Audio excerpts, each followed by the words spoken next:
Di luar masalah kosmologi, manajemen air sangat relevan dengan masa sekarang. Kondisi iklim Nusantara dengan 2 musim, hujan dan kemarau, menimbulkan resiko banjir dan kekeringan bila air tidak dikelola. Masalahnya, ketika Trowulan mulai ditinggalkan sebagai pusat kerajaan akibat konflik politik pada akhir Majapahit, instalasi air ini tidak lagi terawat. Dulu tinggi batanya.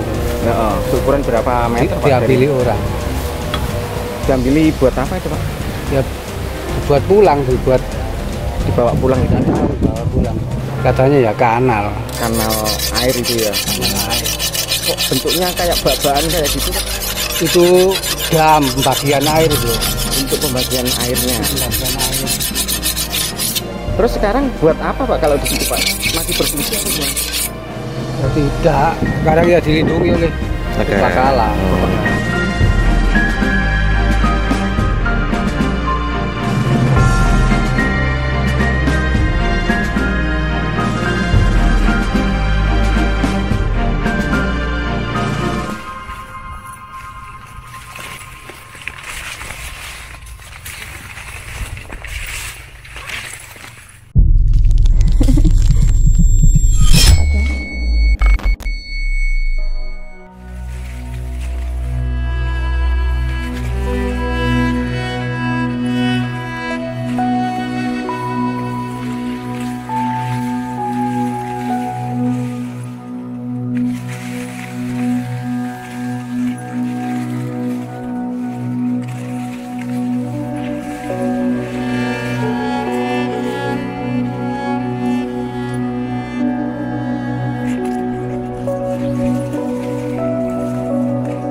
Banjir dan kekeringan bergantian terjadi di sejumlah wilayah Indonesia.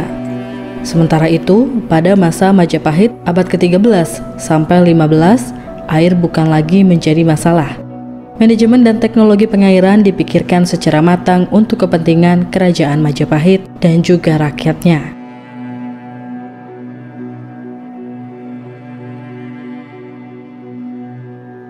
Dari masa Majapahit, banyak instalasi pengairan yang tersisa.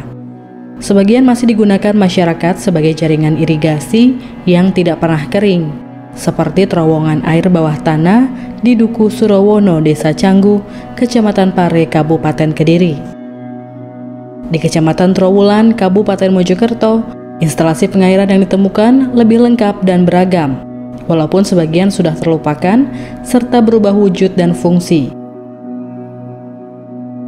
Di Trowulan, teknologi pengairan Majapahit yang tersisa terdiri atas jaringan kanal, kolam penampung air, waduk, bak kontrol, dan saluran air bawah tanah.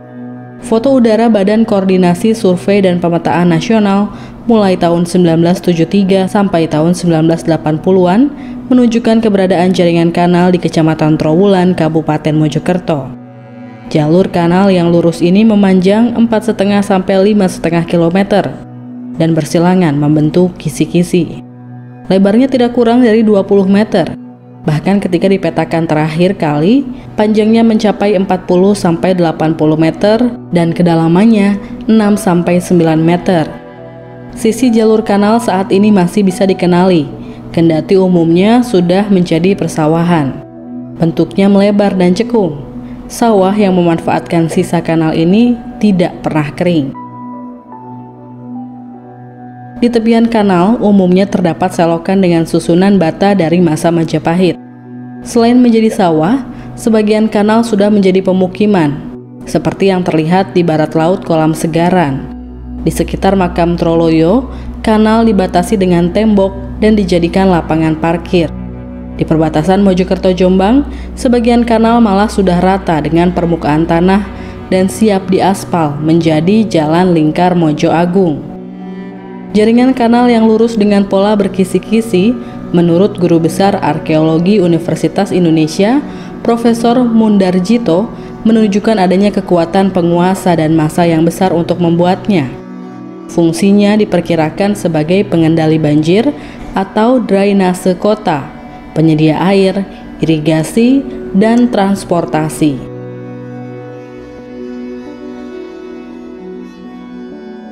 Selain kanal, di sekitar Trowulan bisa dilihat sisa instalasi pengairan yang mendukung kehidupan kerajaan dan masyarakat. Kolam segaran seluas 6,5 hektar di Kecamatan Trowulan bisa dilihat sebagai penampung air. Adapun waduk-waduk seperti Balong Bunder dan Balong Dowo yang masih tersisa diduga berfungsi sebagai penangkap air dari berbagai sumber di gunung-gunung di selatan Trowulan. Selain itu, sebuah kolam penampung berukuran 1-2 hektar masih bisa dilihat pula di Dukuh Batok Palun, Desa Temon, Kecamatan Trowulan. Bagian tangkis waduk ini lebih besar ketimbang pematang sawah biasa, sekitar 1 meter. Warga setempat menyebutnya waduk milik Dinas Pengairan Mojokerto dan kini dikelola oleh desa sebagai sawah yang disewakan. Mas Tom, warga Batok Palun, mengatakan kedalaman lumpur di sawah itu mencapai pinggang manusia, sedangkan di dasarnya terdapat batu yang membuat air tidak keluar. Karena lumpur yang tebal, khususnya di tempat itu, menanam padi bisa dilakukan 3 kali musim tanam tanpa menambahkan air. Instalasi pengatur air lainnya yaitu Candi Tikus, diyakini sebagai pengukur debit air. Ketika air berlebihan, saluran-saluran air bawah tanah menyalurkan ke sungai-sungai yang ada di sekitar Trowulan. Pusat Penelitian Arkeologi Nasional pada tahun 1989 sampai 1990 juga menemukan bangunan dari susunan batu bata yang tampak seperti bak kontrol yang berada di sekitar Dukuh Blendren, Desa Watesumpak, Kecamatan Trowulan. Saluran air bawah tanah dan sumur baik berbentuk segi empat, bulat maupun tipe jobong masih banyak ditemukan di Trowulan kendati mulai rusak atau hilang. Di Ngigluk, saluran air bawah tanah seperti selokan kecil yang disusun dari bata. Adapun bagian atas atau penutup saluran bawah tanah sudah hilang, sehingga sekilas tampak seperti selokan kuno. Peninggalan ini menunjukkan apa yang dibuat Kerajaan Majapahit untuk rakyatnya. Nih, Pak, bisa diceritakan awal penemuan tumpukan bata di situ gimana, Pak, ceritanya? Penemuannya kayak apa? Cicak boton. Buat bata merah. Digali batu merah. Itu tahun berapa, Pak, itu, Pak? Paling ya 90 gitu. 90-an. 90-an. Itu bentuknya gimana, Pak? Ya kayak gitu atau gimana, Pak? Dulu tinggi batanya itu. Ya, ukuran berapa meter, Pak? Diambil orang. Diambil buat apa itu, Pak? Ya dibuat pulang, Dibawa pulang gitu. Dibawa pulang. Yang menemukan, yang punya sawah. Oh. Kalau itu bangunan apa sih, Pak? Katanya ya kanal. Kanal air itu ya. Bentuknya kayak bak-bakan kayak gitu, Pak? Itu dam bagian air itu. Untuk pembagian airnya. Pembagian air. Terus sekarang buat apa, Pak, kalau di situ, Pak? Masih berfungsi atau gimana? Ya tidak, sekarang ya dilindungi oleh Pekala. Nggak pernah ada airnya, Pak, situ, Pak?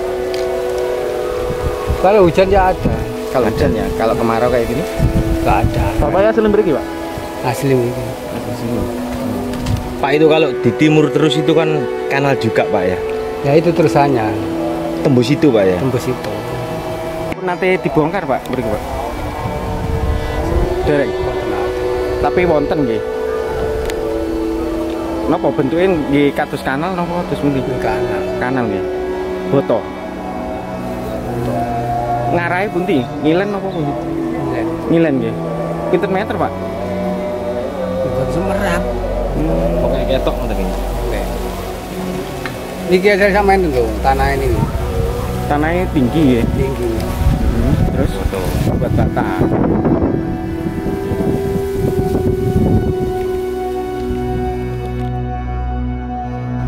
Di luar masalah kosmologi, manajemen air sangat relevan dengan masa sekarang. Kondisi iklim Nusantara dengan 2 musim, hujan dan kemarau, menimbulkan resiko banjir dan kekeringan bila air tidak dikelola. Masalahnya, ketika Trowulan mulai ditinggalkan sebagai pusat kerajaan akibat konflik politik pada akhir Majapahit, instalasi air ini tidak lagi terawat. Selepas kemerdekaan, berbagai konflik politik semakin menjauhkan informasi manajemen air yang sangat maju ini. Mojokerto pun mulai mengalami banjir seperti yang terakhir terjadi pada awal Januari 2010. Tidak hanya kawasan yang pernah menjadi bagian dari pusat Majapahit, pemerintah Indonesia secara keseluruhan semestinya bisa mempelajari teknologi pengairan yang sangat maju dan memperhatikan rakyat ini.